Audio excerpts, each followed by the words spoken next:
In this holiday season of gift-giving and goodwill to all, there's a special message to take to heart before you take to the malls. University of Washington Associate Professor Dr. Kristen Foote wants consumers to consider the people behind the products. Human trafficking is defined in various ways.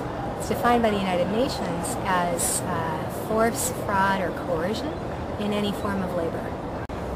Trafficking doesn't have to involve actual movement of a person. Force, fraud, or coercion could happen with or without transportation of the person.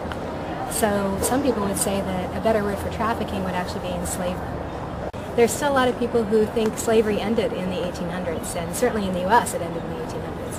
And there's quite a gap in our awareness of the forms that slavery takes in our contemporary society. One of the things when I teach here at the University of Washington about human trafficking, I have students go through a series of reports on slavery in our daily life, where they take common products such as cotton jeans, cell phones, manicures, tomatoes, chocolate, Christmas decorations, and they're required to do an analysis of the forms of forced labor, child labor, and outright enslavement that are part of the production in every one of those products and service categories.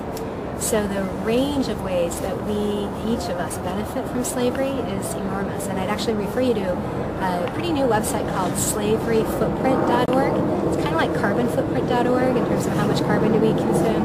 It's a questionnaire that you can type in terms of your age, your socioeconomic, status, how many personal electronic devices you own, what kinds of products you tend to use, and it will tell you how many slaves are working on your behalf in the production of each of those different kinds of very common everyday products.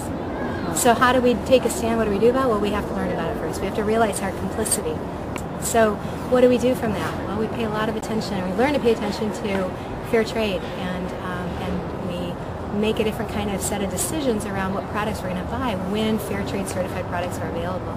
But some starting points right here in Seattle would be to look at the websites for the organizations called Seattle Against Slavery and Washington Engage. Both of those organizations have terrific websites with lots of links and resources of ways to take action locally, as well as connecting with national and international organizations.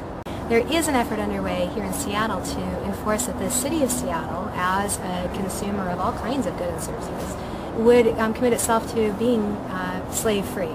So there was a terrific advance made in June of 2010 that the City Council of Seattle confirmed that they would adopt a slave-free procurement strategy for at least some parts of the things that they procure as a city.